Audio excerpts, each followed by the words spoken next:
Today I'm here with Jan Kish. Jan Kish, what is your company name? Jan Kish, La Petite Fleur. Well, thanks so much for coming today. Our pleasure. Yes. Can you tell me how you got involved with, cakes and desserts? How did you get involved in all this? It was a Hungarian background that did it, I think, that got me that far. Actually, my background has nothing to do with any of this. I have a degree in English from Oxford in England, and I worked in surgery at Ohio State for 10 years, so now I'm clogging coronaries, right? But I think I played with my peas too long, and this is what happened. So how long have you been involved in making cakes? I hate to say anymore, but 33 years. Wow, that's amazing. It is. We have people who we've christened, who we've done little first birthday cakes for, and now they're getting married, and it's like, oh my. Wow. Now, you're based out of Worthington? Well, Columbus, Ohio. Columbus, Ohio. Now, some of your cakes have been featured in some major magazines and other media. Can you tell us about some of that? Well, we've been very fortunate. We've been on the Today Show, Good Morning America, the Food Network, TLC, InStyle Magazine, Modern Brides, Gourmet. Thank God the list is endless. Well, that is a good thing to say, yes. I think, and fantastic that you've had all those accomplishments. Now, can you tell us as far as the trends this year with cakes that you're seeing? Trends. Anything is possible. If you look to the right, this is a sort of chihuly-esque cake. We call it chihuly once removed. Now, we've done that in a much larger version to actually match the chihuly in the museum and at the conservatory. So this cake has been done a few times, only much larger, and then we did it this Christmas where we did 165 of the little tiny ones on top for an event. So that was entertaining for a while. But then on New Year's Eve, we did a cake that was, the girl's nickname was Panda. So we did a panda, and then the guy was really into wombats. So we had a panda and a wombat. Too cute. So anything is happening, and it's wonderful when the client brings us ideas that we can, make it very personal for them. As opposed to saying, oh, I want that one. Model A, and we want to do Model Z. Now, do customers, when they come to you, do they come with pictures as far as ideas? Is that what some of them do when they come to you? A lot of times now with the internet, Pinterest, which I'm sure you're familiar with, they will come with a whole host of data, which we didn't have before. Was now the client is giving to us as opposed to us giving to them. And in some ways that's good, in some ways it's not so good, because it doesn't allow me the freedom to create as much as before. But when you're dealing with pandas and wombats, I mean, what can you do? Well, when you're creating cakes for bridal shows, you have more control. What kinds of things inspire you to make cakes? There are all kinds of things. Architecturally, buildings, flowers, a crack in the sidewalk, which is true. Anything you look out there, I feel like I have glasses on that when anything comes through those glasses, they get filtered into cake. I look at your sweater and I see the ruffles coming down and I think, oh, cake. So anything's game. All right. I know you brought several different cakes with you today. You want to go ahead and explain some of these other cakes that you brought in? Sure. Well, like I said, that's our sort of chihuly once removed. And that, to me, looks like a party waiting to happen. Just so much fun. So for birthdays and anything going on. This cake I call the Peony Explosion. And this has been done in all kinds of colors. So regardless of what color you're working in, and the color gives it a whole different tone, whether it's all white or here we have salmon, the salmon, orange, peaches. That's one of the colors of this year, that last year and this year. Coming on this year is gold. Yes. So you're going to see a lot of gold. moving away from more of the rhinestones, but just having accents here and there. So this is hand molded flowers with 24 karat gold leaf painted over them. So sometimes they can get a little pricey. It depends on how crazy you want to get. But this is very elegant but very simple and monotones. And then you go to something like this and it changes the whole feel of the wedding. That's very beautiful. Now, do you want to go ahead and we go on over here? Sure. And you can explain some of these cakes. This is a damask cake. And all the cakes you see here are the rolled fondant. May I tell you about that? Sure. Okay, because a lot of people have misgivings about it. If you've had a chocolate dipped strawberry, the strawberry goes into fondant and then it goes into chocolate. So you taste the fondant underneath the chocolate, but you don't know that. Pedophores are dipped into fondant, so that glaze. If you've had an opera cream, the creamy center is fondant. And everybody's making it different, so everybody's tastes different. And in Ohio, has a very bad reputation. People say it's hard and cracky and it doesn't taste good. But then it all depends on who's making it. You know what the product ends out to be.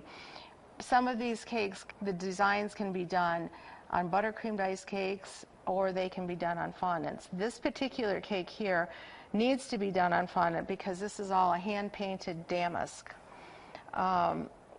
So to do the hand painting with the food coloring, you need to have a palette to work on.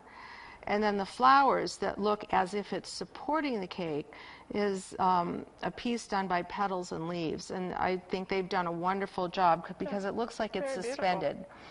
And this ribbon is chocolate. Now, do you see, as far as colors, the chocolates, and I know you mentioned the golds, what colors do you think are becoming very popular for the cakes? Well, for the last couple of years, we've had salmon to orange to burnt orange, peaches, all in that range. And now we're going to the golds. For a while it was silver, but silver's dropped. We're coming into the golds. And also teal is coming out very strong. And the spectrum of teals with the blues and the greens. So that is coming on really. And beige and peaches and pinks. Those are what I see as primary, the primary color tones of what's happening. Now, with this cake here, you told me, I guess this was inspired by a wedding dress? Yes, this is from an Amsel gown, which was very gorgeous, very heavy. And the base of the gown was all the petal rosettes, and the top was all ruching. And so we worked off of that. And it's hard to tell, but this cake actually is petal shaped, which matches the rosettes, the petals in the dress. So this is all fondant, and all of this is done with a pizza cutter and a pizza wheel. So it's like very time consuming. And all of these are, it's like you roll out little, we call them snakes, and roll them out very thin, and then you just keep putting it around and around and around. So how many hours would you say would take you to do a cake like this? Too many. I can imagine. I really can. I call this one of our slit your wrist cakes. But it takes, it takes forever. People don't understand the amount of time that goes into it. The longest we've ever spent on one cake is 4.5 months.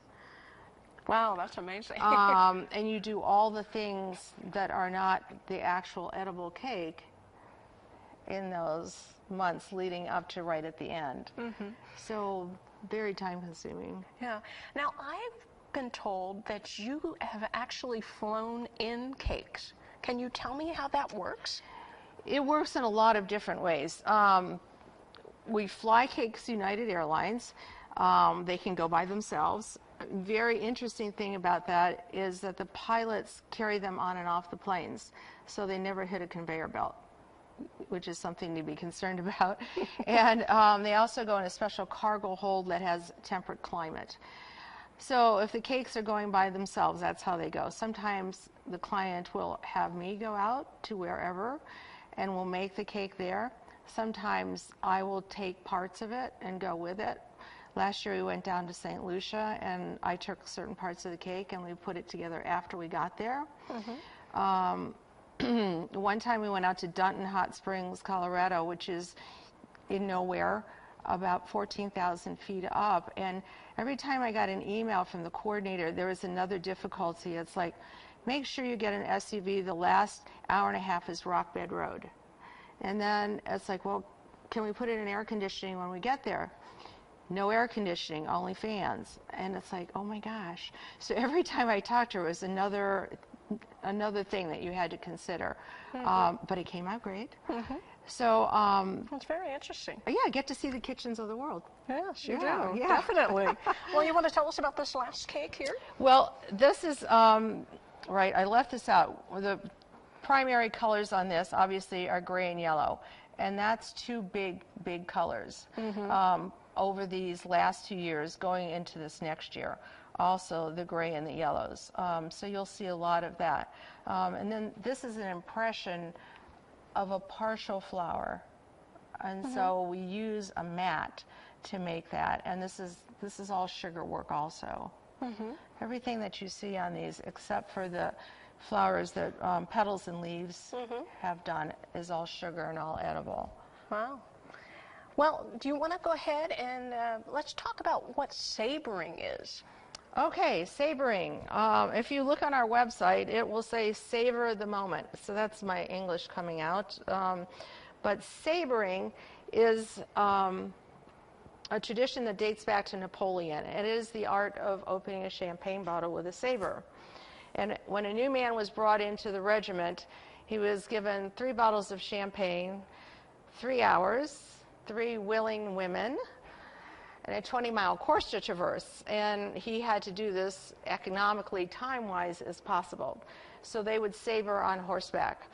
Veuve Clicquot, champagne that is still a contemporary, she was a contemporary of Napoleon. When she would have big parties at her home, she would give the soldiers bottles of champagne while they were on horseback. So it's a little hard to negotiate this. So they would open them with their sabers. So we're going to do this and maybe redecorate here. I'm going to take the cage off of the bottle. And I've gotten to wearing gloves lately because I've done a couple of stupid things of my own. Not with any clients, but by myself. So now, we wear gloves.